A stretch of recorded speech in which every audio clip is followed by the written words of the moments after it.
اعوذ باللہ من الشیطان الرجیم بسم اللہ الرحمن الرحیم سورہ الاحزاب چیپٹر نمبر 33 آیت نمبر 9 to 11۔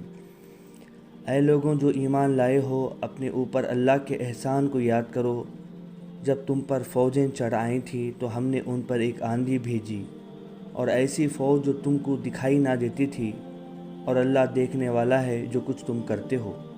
جب کہ وہ تم پر چڑھ آئیں تمہارے اوپر کی طرف سے اور تمہارے نیچے کی طرف سے، اور جب آنکھیں پھترا گئیں اور دل گلوں تک پہنچ گئے اور تم اللہ کے ساتھ طرح طرح کے گمان کرنے لگے، اس وقت ایمان والے امتحان میں ڈالے گئے اور بالکل ہلا دیے گئے۔ یہ قرآن کی آیت جو ہے سورہ احزاب کے اندر ہے۔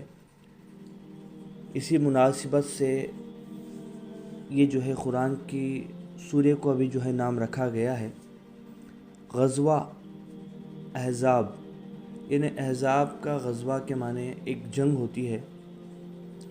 تو ایسے وقت میں مدینہ کے اندر، یعنی سمجھو کہ یہ 5 ہجری کا واقعہ ہے۔ اگر یہاں سے آج سے کیلکولیشن کریں گے تو تقریباً 1455 سال کے قریب کا جو ہے واقعہ ہے۔ ایسے وقت میں مسلمانوں کی جو تعداد تھی بہت ہی کم تھی۔ تبھی لوگ جو ہے مکے سے مدینہ آئے تھے ہجرت کر کے۔ اب مدینہ کے اندر مسلمان تھے جو کہ محمد صلی اللہ علیہ وسلم کی جو ہے پیروی کرتے تھے۔ ایسے وقت میں جو عرب کے قبائل تھے، یعنی پورے جو عرب مکہ کے لوگ اور اطراف کے لوگ جم گئے تھے۔ اس کے علاوہ جو ہے یہودی لوگ جو کہ مدینہ میں اس زمانے میں بہت بڑی مقدار میں رہا کرتے تھے، یہ دونوں جو ہے مل کے مدینہ کے اوپر جو ہے حملہ کیے تھے۔ تو یہ جو واقعہ ہے اس کو غزوہ احزاب کا واقعہ کہتے ہیں۔ اس کے اندر مسلمان بہت زیادہ ڈر گئے تھے، یعنی مسلمانوں کا جو انداز تھا ڈرنے کا، وہ خود اللہ یہاں پر یہ فرماتا ہے کہ جب یہ تمہارے اوپر چڑھ آئے، اوپر کی طرف سے نیچے کی طرف سے، یعنی ہر طرف سے جو ہے یہ لوگ گھیر چکے تھے، تو مسلمانوں کی جو آنکھیں جو ہے پھترا گئی تھی، اور جو ہے ڈر کی وجہ سے دل گلوں تک پہنچ گئے۔ یعنی بولنے کا جو ہے ایک طریقہ ہے کہ اتنا زیادہ جو ہے ڈر گئے تھے،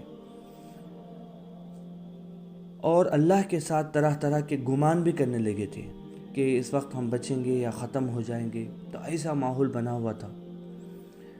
تو مسلمانوں کو اور خاص کر جو ایمان والے ہیں تو ان کو بھی جو ہے اس میں ایز اے ایگزامینیشن ڈالا تھا، اللہ نے امتحان میں ڈالا تھا کہ لوگ وہ خود بھی جو ہے حالات سے ڈر گئے، مگر ایمان رکھتے تھے کہ اللہ ہمیں ساتھ دے گا، اللہ ہماری مدد کرے گا۔ ایک طرف سے تو پروٹیکشن کے لیے تیار تھے کہ اگر حملہ ہو جائے گا، پورے عرب کے لوگ مل کے اور پورے یہودی مل کے ایک ساتھ۔ تو بعد میں جو ہے مسلمانوں کو اللہ سبحانہ و تعالیٰ نے غیبی طریقے سے مدد فرمائی، ایسی غیبی مدد فرمائی جو کہ دکھائی نہیں دیتا تھا آنکھوں سے۔ پہلی بات یہ ہے کہ اللہ نے آندھی بھیجی، ایک ریتیلی ہوا بھیجی، جس کے ذریعے سے کافی مسلمانوں کو فائدہ ہوئی۔ جو مسلمانوں کی جو دشمن آپس میں کھڑے ہوئے تھے اپوزٹ میں، ان پہ ہرانے کے لیے جو یہ آندھی بہت بڑے لیول پہ کام کی۔ اور ایسی فوج تم دکھائی نہیں دیتی، یعنی اللہ نے ایسی فوج کو بھیجی جو انسان اپنے آنکھوں سے دیکھ نہیں سکتے تھے، یعنی فرشتے کو اللہ سبحانہ و تعالیٰ مسلمانوں کی مدد کے لیے بھیجا۔ اور جو ہے اس کے بعد جو ہے تقریباً اس کے اندر یہ جو لوگ تھے جو حملہ آور تھے تقریباً 12,000 کی تعداد میں تھے۔ اس وقت ایک بہت بڑی مقدار ہے 12,000 کی تعداد، اور مسلمان بہت کم تھے، ایسے بڑی فوج کے ساتھ جو ہے لڑنے کی طاقت بھی نہیں رکھ سکتے تھے۔ مگر اللہ سبحانہ و تعالیٰ جو ہے ان کو فرشتوں کے ذریعے سے، موسم کے چینجز سے، یعنی آندھی کے ذریعے سے مدد فرمائی۔ تقریباً 1 مہینہ کے محاصرہ کے بعد وہاں پر جو ہے خود وہ لوگ مدینہ چھوڑ کے چلے گئے، یعنی جنگ ہی نہیں ہوئی۔ اب جو لوگ جو ہے غزوہ احزاب کے لیے آئے تھے، جیسے قبائل تھے یہودی کے اور جو ہے دوسرے مشرک لوگ تھے، مکہ کے تھے، یہ ساری دلوں کے اندر ایسا خوف اللہ سبحانہ وتعالیٰ نے ڈال دیا تھا مسلمانوں کا کہ وہ خود جو ہے بعد میں وہاں سے نکل کے جو ہے چلے گئے. تو مسلمانوں کو جو ہے بغیر لڑے اللہ سبحانہ وتعالیٰ نے اس کے اندر فتح جو ہے دے دی. تو اللہ فرماتا ہے قرآن کی پہلی آیت کے اندر کہ اے لوگوں جو ایمان لائے ہو اپنے اوپر اللہ کے احسان کو یاد کرو.